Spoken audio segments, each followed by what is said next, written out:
Good evening. My name is Isabella. Thank you for coming to the Towpath Cafe tonight. Tonight we've got three amazing guests, Jane, Matthew and Stuart. And first we'll hear from Jane Dennyson, talking about how cycling industry is working together towards sustainability. Then we'll hear from Matt Finlayson about frame building at his company Rover Cycles. He's going to give us a frame building 101. So if you've never built a frame, hopefully you'll be able to do it by the end of the talk. And after a brief intermission, we'll hear from Stu Allan about creating the Badger Divide. So please welcome our first guest, Jane Dennyson.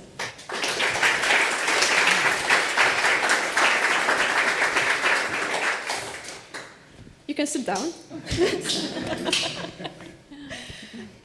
So Jane moved back to Scotland in 2020 after 12 happy, so she claims, years in London, where she worked and rode her bike as much as she could.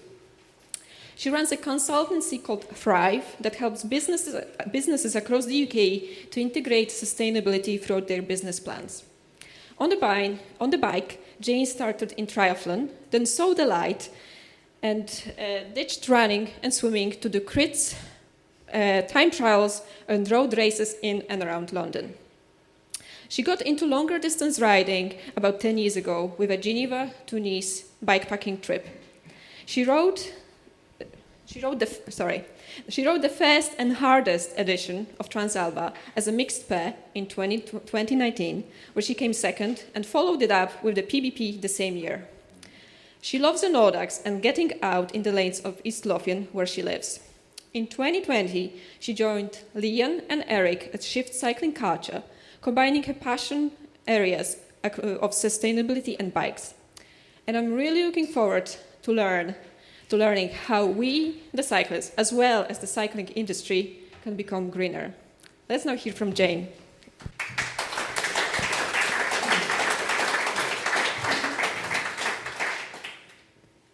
Thanks, Isa.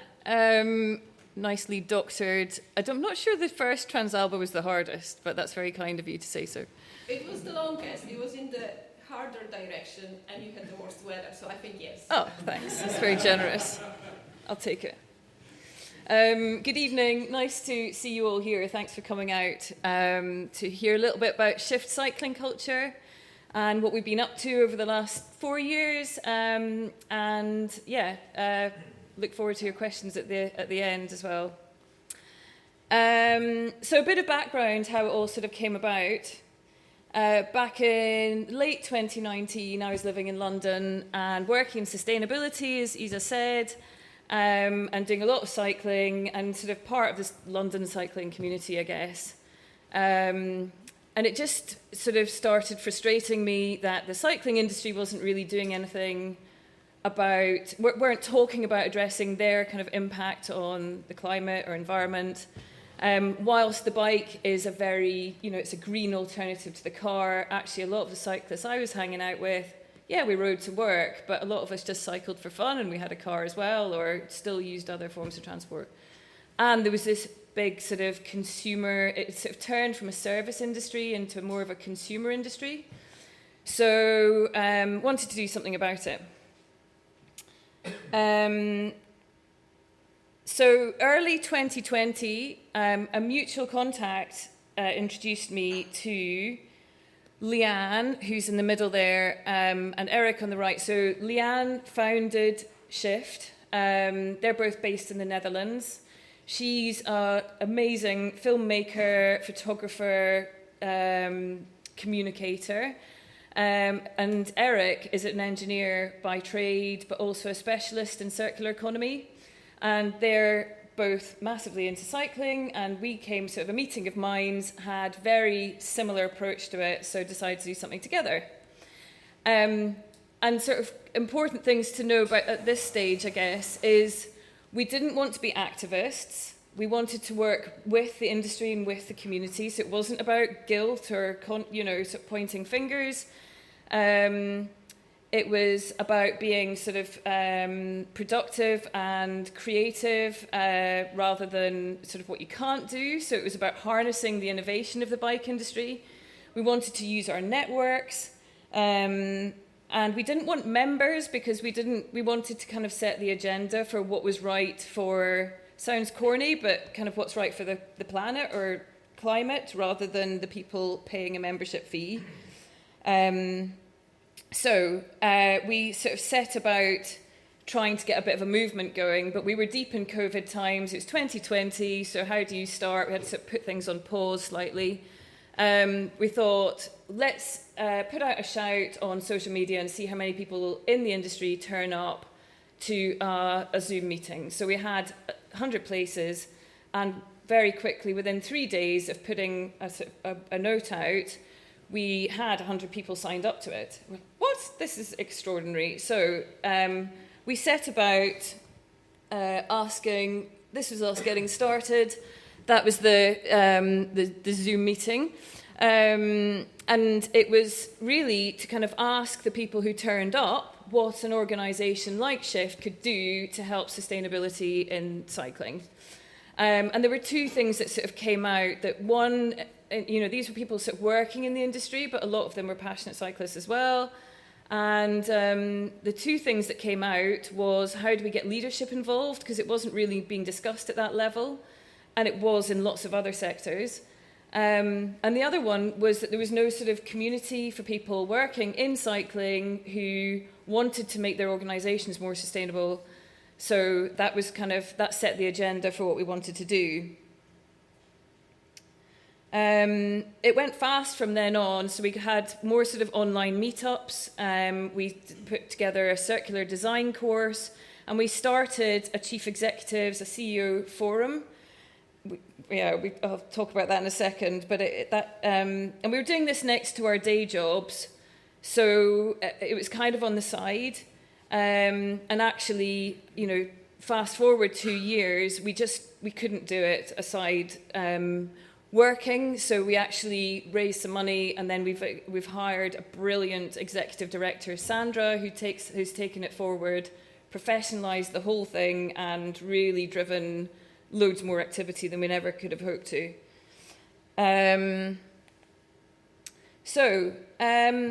Creating a chief execs forum, we were a little bit arrogant about this, but we had Simon Mottram on side, who was the founder of Rafa, who I'd done a bit of work with, and he said, like, I'll help you, I'll put out an invite to all my mates in the industry. So we went about trying to get the biggest cycling brands in the world together onto a Zoom call.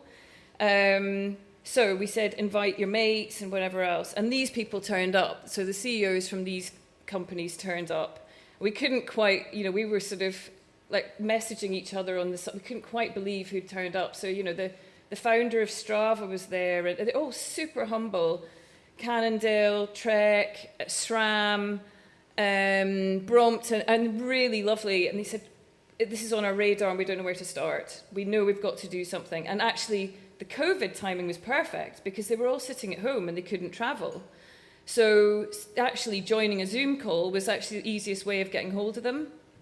To that first one, we also invited the founder of Artemis, who from Artemis Fund Management or investors, to come along and say, look, we don't touch a company that doesn't look ahead and think about the next 10 years. These are risks and opportunities to your business, and if you're not addressing them, you're not going to have a business. So they got that kind of investment side.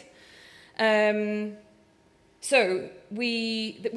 guys still meet, and on a quarterly basis now, and we've brought together sort of speakers. We brought in speakers from different industries, so from Bentley and automotive, and a top guy from Adidas, and got them to kind of speak to them about sustainability. They're much further ahead. But they said, look, how can we use our collective sort of influence to actually drive change? We're like, right, well, if you guys club together, your combined supply chain is massive and you've got influence here. So what we came up with as the kind of first port of call for them was a climate commitment. So they committed, those CEO group companies all committed to report on their emissions. So they'd never calculated, a lot of them hadn't calculated their emissions yet, and actually seen where their impact was. reduce it by 55% by 2040, which is the EU rules, and share this with their suppliers. So we've now got over 100 organisations signed up to that, and that was really just to get some awareness going. We're now kind of moving from like the ambition, that was really getting awareness and getting the ambition going. So we're moving from ambition to action and really trying to get the companies are getting on this themselves. As soon as they started calculating where their impact was, they knew where to focus, they got started, and it's really taken off, which is a pleasure to see. So they just carry on with that. That's not our job.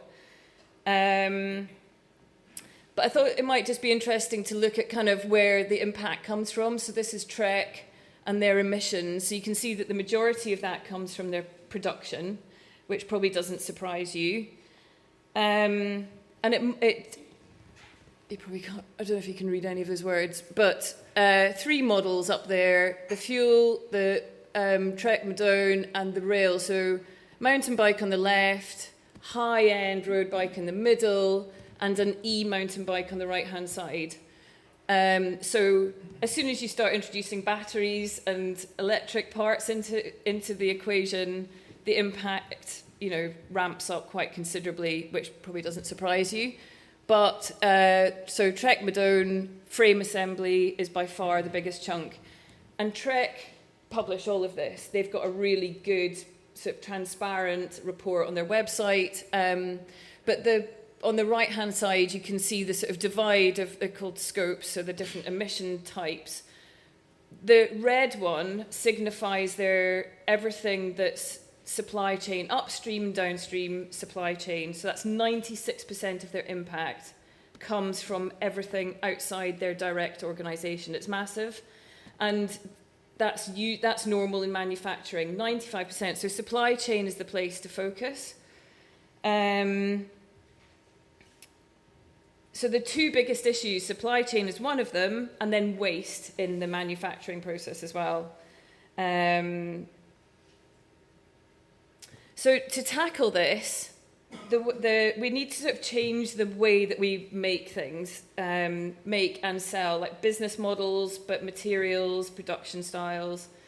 Eric's all over this. This is his sort of area of expertise, but it's about circular economy. So at the moment, first he wrote a book about it, actually, which is brilliant. It might not sound it, but I would urge you to get a copy and read it if you can. It sets out a vision for a new cycling industry, and it's realistic. It's brilliant, and it's kind of moving from linear to circular. So what do we mean by that? Well, at the moment, we take materials out of the ground, we make them into products, we assemble them, we transport them around, we use them for a bit, and then we throw them away. I mean, I know that's simplified, but that's generally how it goes now. And there's reasons for that. It's not, it's I do it, we all do it, because the sort of system is set up that way. Moving to a circular economy means that you're getting as much back and retaining the value, as much back at every stage as you can back into the kind of cycle of manufacturing. So the best thing that you can do is reuse or redistribute. Keep using products. It sounds so simple, but that is the absolute, you look after what you've got and keep using it as long as possible.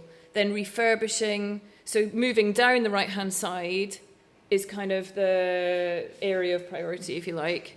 And then remanufacturing, recycling, and, regrowing would be if you had bio-based materials going back into the system. But the aim really is for no virgin raw materials, no pollution, and no waste. That's how it would be in a circular economy. This is how it looks in cycling. So durability, make things compatible, easy to maintain and repair, and think about the materials that are going into it. So you as consumers, thinking about this when you're buying. So we do a circular design course for the industry, and we get teams of 2 coming in. Oh, is that still there? Yeah. So we've had teams from Brompton, Specialized, Frog Bikes, loads of apparel manufacturers, Lacoste, Shimano, Schwalbe. Sorry. Oh. Stuck. Very professional. Well, no, it's fine. And they go through like a 6-week program, and they take a product, and by the end of it, they've remodeled that and put it into a circular economy. So they come out with a model that they can take back to the company and implement. So the best outcome from this is this Trek. Has anyone come across the Trek, the Red Barn refresh that they've developed? Which they launched last year, I think. So you can take back to any of their distributors one of your old Trek bikes, so get it out the shed, take it back, you get credit from them for the bike, they refurbish it and they resell it. So it's the first manufacturer-led sort of trade-in refurbishment program that has existed in the cycling industry.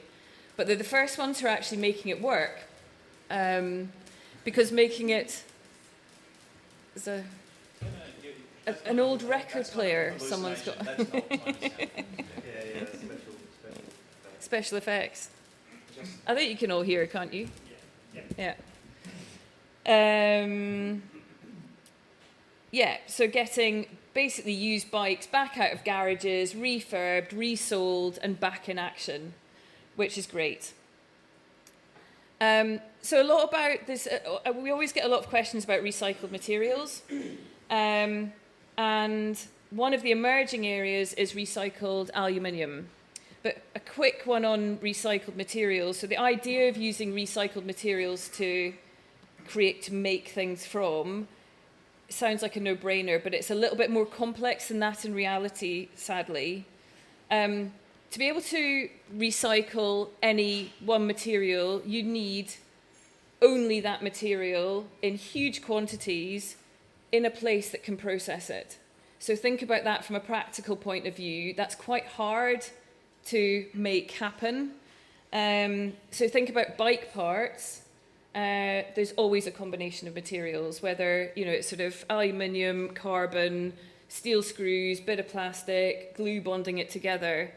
To be able to disassemble that and get the component parts into the right segregated place and reprocess them, you can see that it's quite difficult to make that happen.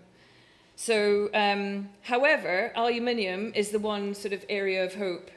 And there's this company, Hydro, who are doing low carbon aluminium, and Brompton have just created a wheel from this, which they're launching later this year. But actually turning post-consumer aluminium into something that is of a high enough standard that you can use again in bikes is quite a tricky thing. So it's, you're blending it with unrecycled aluminium to get the right sort of strength. Frog Bikes are also using this actually in their production, which is great. And I'm sure other brands are that I just don't know about. So compatibility. Who has tried to upgrade and then discovered that their new thing doesn't fit with anything else on their bike and they have to upgrade everything else? Put your hand up. So as a result, you end up upgrading everything, taking things off your bike, putting them in a box in your shed, and it's redundant. So not an ideal situation, as you can imagine. So compatibility of parts is major. If we could get Shimano, Bosch, and SRAM working, all agreeing to make things compatible, can you imagine what that would do to the amount of waste that we're producing? So SRAM are actually starting to do this. So they've brought out their 12-speed, and they've made it backwards and forwards compatible with 11-speed, and, whatever comes next. which I don't know. Yeah. Oh, nobody knows. So these guys, Bike Matrix, they're a Kiwi startup who have built this bit of software for the industry that allows you to put in the exact model of a bike, and it tells you all the parts that are compatible across, I don't know, all the providers, suppliers. It's quite game-changing, this. So quite a useful tool. Ask your bike shop if they're using it yet. Or, yeah, I suppose you probably all do your own.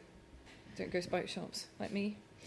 But actually what we need, and this is something that you can do, is ask, an email to Bosch, to Shimano, saying, please make things compatible. Honestly, it is all listened to, and it makes a difference. If the demand is there, then the brands will react to it.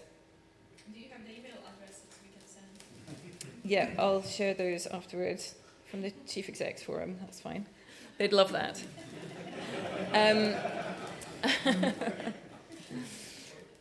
So, OneUp have designed this dropper post. I don't know if it's in the market yet, but I think traditionally dropper posts have been super integrated. You haven't got a hope in hell of sort of mending it or repairing it. These guys have made one. It's launched in 24, so hopefully it's in the market. But sometimes that means bike shows only. But basically, it's been designed to be easily dismantled, disassembled, repaired. They're supplying all the parts. The cartridge is 98% aluminium, 100% recyclable if you can get it into the right stream. But basically, this is about making it more durable and lasting longer. And you can just keep sort of upgrading or repairing it. So, great example.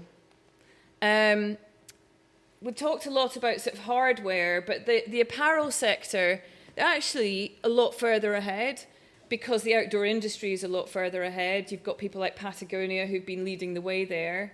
But apparel, it's all about really durability and repairability. I mean, everyone likes a new jersey, myself included. It's hard not to buy new stuff. But buy from brands who are taking steps to use bio-based materials, recycled materials. It's always interesting to try and get through the greenwash because you say, if anyone claims to be sustainable, ignore them because no one's sustainable. And there's no apparel out there that is actually sustainable. It's all sort of negative. I mean, any product is. If they say they're sustainable or green, you can just eliminate them from your choice straight away. If they're lower impact and if they're using recycled materials, you've got a better chance if you're sort of making a choice. Albion are brilliant at repair stuff. They send out repair kits even for non-Albion customers, which is really cool. They're like iron-on patches, and they bring bits of kit back to life. And actually, Rafa have a really good service that you can send your stuff back into, and they repair it and send it back to you. This Vittoria tyre has been launched at sort of bike shows, but it's not in the market yet, but I'm quite excited about it being launched properly. So it's completely different to anything else, and it's steps ahead. Vittoria are so committed to sustainability and trying to solve the massive problem that they have as tyre manufacturers. And their chief exec is in our forum and is so sort of enthusiastic and great in the sort of leadership space. So this is a gravel tyre made from, it's 92% renewable, so that's sort of a bio-based, and recycled materials. So you can see the kind of ingredients that they've put into that, but they're claiming, it's often the question is, am I compromising on technical ability by going for a more sustainable option? Well, in this case, it's actually an upgrade when they're talking about it being 10% improvement in rolling resistance, more grip, sidewall, puncture resistant. It should be an upgrade all round, a sort of a win-win, and it's had really good reviews actually, which I spotted. So what's next for Shift? Well, we're putting together, we'd like to not exist, that's really what we're aiming for, because we'd like it to be business as usual, that companies are integrating this into their business models. But we are putting together a Shift Academy. It's mostly industry-based, but we do need the support of people like you to kind of talk to the brands and support the brands that are really trying to make steps in the right direction. What can you do? So, educate yourself, coming along to things like this, listening to podcasts. There's I don't know if you've come across, Magali Rochette, who's a Canadian pro rider, and she's got Fever Talk podcast out at the moment, which is actually a really good listen. She's been trying to calculate her own impact, calculate her own carbon footprint. She got sort of people in to help her. It's a bit of a minefield, but really interesting to hear her speak about it. None of us are perfect, and we fly, we buy things. You kind of have to in the system that exists, but just to consider things as you're going along in your consumer journey is probably the thing that is suggested. Use your consumer power for good. Ask the brands that you like what they're doing and support them. So what we've heard from brands is they're often quite nervous about launching new products because they don't know how they're going to land. So, do support the brands that are by creating demand, and then they will keep innovating and creating to meet that demand further. Talk about it, normalize it, just like chatting to people, not sort of there's sometimes got a little bit of a, sustainability, and people think, oh God, here we go, guilt trip. Don't, just normalise it. I mean, we're all wanting to protect the places that we ride in. So do sort of chat about it and share information. Vote for change. What a great time to be able to do that. Perfect timing. Look at the manifestos. Who's got the best chance of actually putting anything in place? I won't go through all of these. I think the kind of buy better, travel better. It's just giving it some consideration. And the final one, get together, just because it's a bit of a plug for Cracked Earth. And I wondered whether we could do a little viewing here. Look, actually. It's a 30-minute documentary. It's a beautiful film that Leanne made last year that follows the journey of 3 cyclists in places that are changing as a result of climate change, but it kind of digs into some of the science. It's beautiful. And it's actually a really nice watch. So get together about that. So that is all. I feel like that's a whistle-stop tour, but I'm probably over time. No, you're not. You're perfect. Oh, great. And this is actually the sort of our slogan. Well, Leanne came up with, we love where we ride, let's act accordingly, years ago. And actually it still stands, and it's just it nicely sums up kind of what we're about and where we're going with it.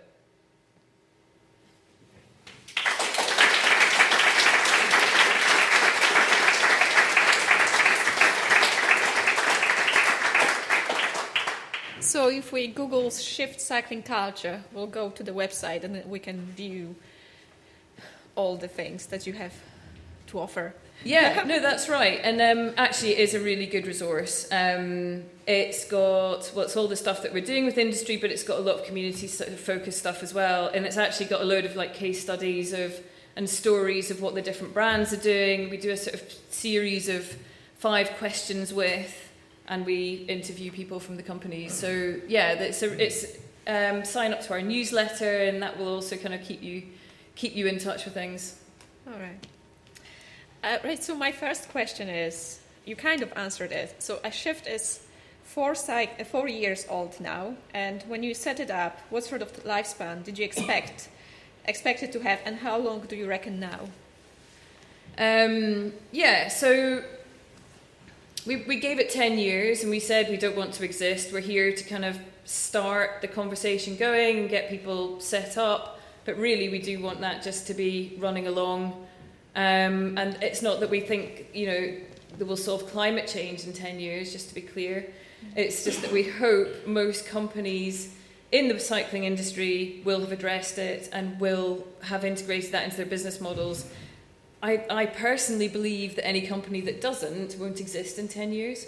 So, I think it will be kind of self-monitoring, really. Right. Yeah.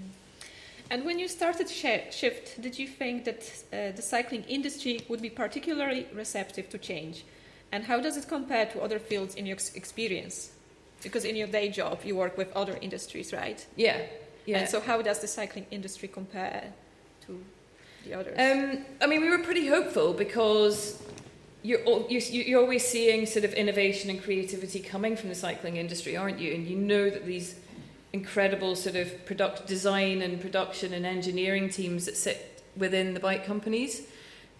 So, but by their very nature, and also the fact that we all ride outside, well, most of us do, people care about the place that they ride. They care about the planet, they care about environment. So that was a good start. I think just it's change is difficult, and actually helping sort of build the business case for change is one of the key things that tips it into being, sort of practical and realistic. There's the cycling industry's behind lots of other sectors actually.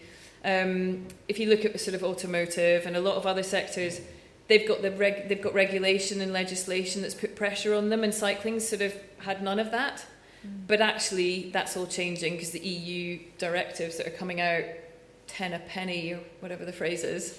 They're all having to actually sort of get quite serious about it and formalise their plans. And Shift Cycling Culture is a passion project for you, but I imagine there have been hard times to find the energy and motivation to do it. Have there been any really hard patches you had to power through? So I think, starting in COVID was a blessing and a curse. So for the reasons that I mentioned before, that we had our captive audience, but we couldn't meet anyone in real life. We didn't meet each other in real life for 2.5 years. And I spoke to them more than spoke to anyone, I think, during COVID. The energy's always been there. I don't think any of us have struggled with the motivation and the energy. It's the time has been the sort of critical aspect. So doing it alongside that just became quite pressured. And all three of us have had sort of mini meltdowns along the way. That's where it's great having three, where we just got overwhelmed. There's so much to do and there's so much traction, and it was great because it's, there was so much interest in can you help us and what else can we do? That, but we just didn't have enough hours in the day, which is why getting Sandra on board was a game changer, an absolute game changer. So, having three of us, we've totally kind of worked it between us. We're super close, and two of us will pick it up while the other one goes off and has their meltdown and concentrates on life and work again, and then comes back in when they're ready. Right. So. And did you come across any surprises or disappointments while working with the cycling industry? There probably have been disappointments, and I've probably just wiped them out. There's no point in sort of dwelling on them, so just don't bother remembering them. I think the surprise, we've been really pleasantly surprised at how the leadership have really wanted to work together and collaborate. So it's there's a pre-competitive space, if you like, that they can come together. They've all got the common challenges that they're trying to solve. They share so much of the same supply chain. A lot of them are coming together to do what we're calling climate action training that we're helping facilitate with their supply chain in Asia. So where they've got shared suppliers, reaching out to them and working with them to renewable energy, materials, just, it's the same issues, but if we can do that as a collaborative effort, it makes sense for everyone. But it's been a real surprise how up for it all the brands were. There's sort of boundaries, and it's all had to be formalised and lawyers involved, but it's happening, which I think is extraordinary and really quite heartening. Yeah, that's really good to hear, because I think most of us assume that they do all the businesses talk about sustainability, but yeah, it's surprising that the bike industry only started really very recently. Yeah, absolutely. But they're really trying to catch up, and they've got a lot to cover. So it's kind of like it's sustainability on speed for a lot of them. And then you'll see, the guys that have been through the circular design course, there's some awesome models and ideas that have come out of that. But that then goes into their sort of design cycle, which probably takes 3 years to come to fruition. So you'll start seeing more and more. This is just the tip of the iceberg, the stuff that's happening now. You'll keep seeing more coming out. You'll be like, God, that makes sense. And it's stuff where it's a win-win, that it's better performance, more sustainable. It just it works, and hopefully we'll just keep seeing more and more of it. And my last question before we move to the audience, which of those bikes is yours? I just rode the Badger Divide, and this one behind me, which is it was my town bike in London. It's now my beach bike in East Lothian. And it was cobbled together from parts like begged, borrowed, stolen in London, and an ex-boyfriend made it for me actually. As a wee surprise. That's great. But so it's my least sort of precious, but actually it's brilliant. It's lasted so long. It's great. Use it all the time. Oh, thank you. Great. So, any questions from the audience now?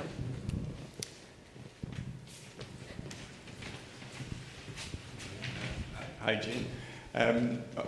Where do you see the evolution of Shift? A lot of the companies in the CEO forum are quite large businesses, and as you say, for their businesses that exist in 10 years, they have to do this. Their ESG programs will be massively funded. Do you see a move now towards the smaller cycle brands? Yeah, that's actually a really good point, and I should have said it. Because we're talking a lot about the big brands, because they've got the highest impact, and actually when we started out, we thought, where do we need to tackle first? Who's got the highest impact? Where can we have the biggest, effect, if you like? But actually, it's the whole range. So it's startups all the way up, and actually they all kind of work together in a big supply chain anyway. So we work with startups, scale-ups, smaller brands, and actually we've our sort of moving from ambition to action phase. We've turned that into, it's called, I can't keep up with all the acronyms, Climate Action something, Roadmap. And it's designed to allow a company at any stage of their sustainability journey to sort of jump in and get support or resources from our website and our training programs. It's all for free. So that we've got big patrons, that the big guys pay patronage, and that's actually funding, but they know this, the industry, to all upskill and get on board, because they know that we need the whole industry doing this, which is also quite cool. Actually, could you flick one more slide, please? There you go. I think is it a good representation of you? Wait, I don't remember that photo shoot. Oh my God. That's hilarious. Any more questions from the audience? Is that you, Tom? No, that's clearly you. It looks like you, Jane. I think he made it. It's like one of his. That's really nice being on it. So I noticed on the circular Economy? Yeah, circular economy thing, there was remanufacture. What was that? Because you sort of go, and of course remanufacture. Yeah. Let's move on to the next slide. What is it? So disassembling and So a bike that might seem like it's end of life, or not even, just not as shiny as it was last year, to be able to take it apart and then build it back, remanufacture it with maybe a slightly different thing to upgrade it. But basically allowing the dismantling and disassembling and then remanufacture. Any more questions? No?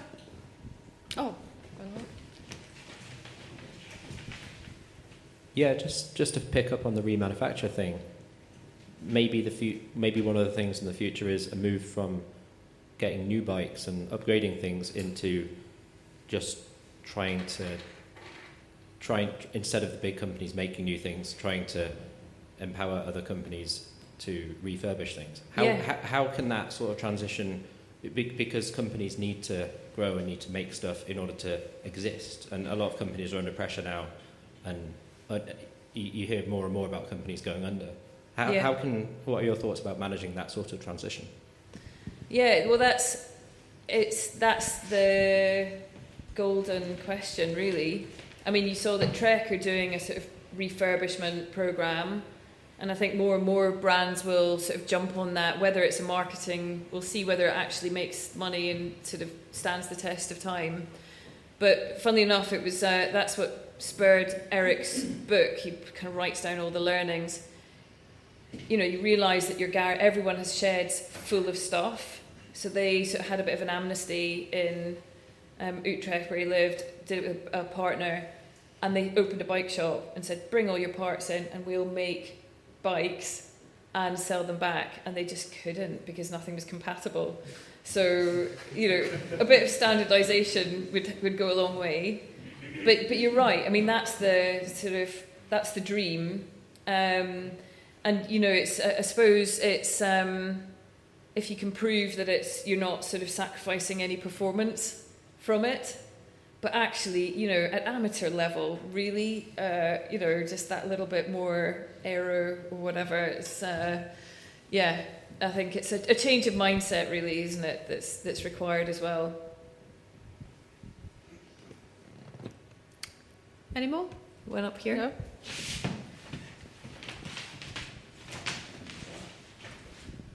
So just thinking from what you've said about that, having read Eric's book, what advice would you give to the small charities who are trying to do that? I mean, here in Edinburgh we have the bike station. There are various charities across Scotland who are trying to remanufacture bikes from old parts. What advice would you give them?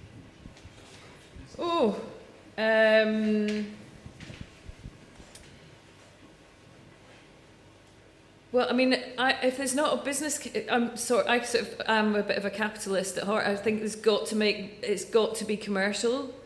So, you know, if it's not commercial, then maybe don't do it.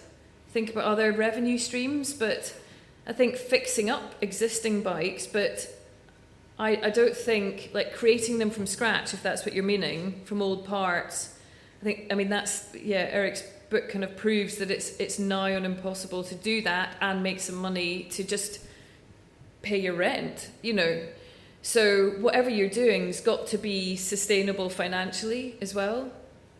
I think we'd be better off having a sort of parts amnesty and somehow getting those sort of torn apart, and somehow getting some massive collection system. Imagine if there was you turn one big recycling centre into a sort of part amnesty centre for the weekend, and everyone strips down all their different parts and puts the component bits in, you get the materials. At least that could then go back into the system somehow. I think that would be a better use than trying to get things to... So sorry if that's not really a satisfactory answer. I don't know how you can make it stack up financially, so it's I don't think it's a long-term option as it stands.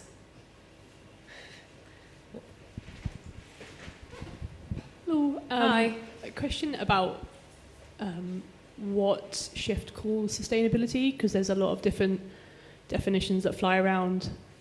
So what's Shift's definition of what is sustainable?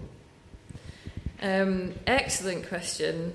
I spend most of my day job trying to define sustainability for companies, because everyone has a different definition of it. So true sustainability takes governance and social aspects into consideration. We've decided to focus our efforts on the environmental bit, but having said that, we have recently had a meetup all about one of the EU directives which looks at supply chain and due diligence in the supply chain and touches human rights. So sustainability, we would define it as, I don't have a pithy statement, but it's the environmental, social and governance, something that can continue in the form that, for a long time, having longevity. So it's got to be financially, economically and environmentally, socially, all of those in the true sense of, the word sustainable. I don't think necessarily, I don't know if a kind of net zero is ever going to really happen, but getting as close to that as possible on the environmental side. But then you've got the biodiversity and the water and all these different aspects. So it's trying to kind of tackle the big things in order of priority, where the biggest sort of damage is being done, if you like, is how we've sort of gone about it.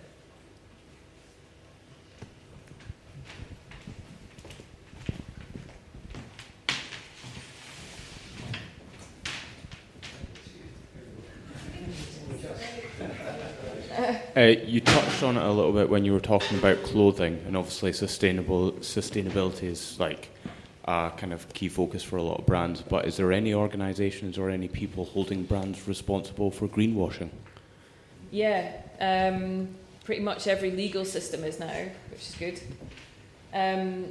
So there's a green claims directive in the EU now. There's the Green Claims Code in the UK. And they're really clamping down. You see it in other industries. You haven't seen it so much haven't seen any cycling brands being sort of held up accountable for it yet, but they will. So it sets out really, clearly what you can and can't say, and that you have to evidence everything, and state exactly where the claims have come from, and make it very factual.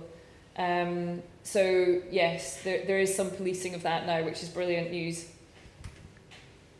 Good question, though. All right. So thanks, Good. Jane, again.